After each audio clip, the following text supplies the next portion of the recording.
The process begins by the male grabbing the female by the neck.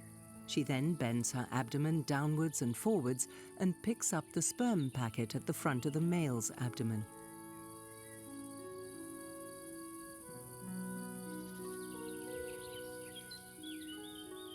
Both of them have to stay on the lookout, as not every damselfly has found its own partner.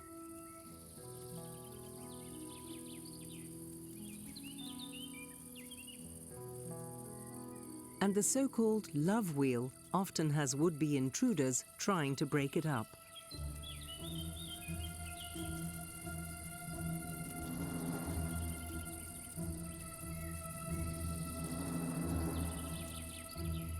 Other males also want to pass on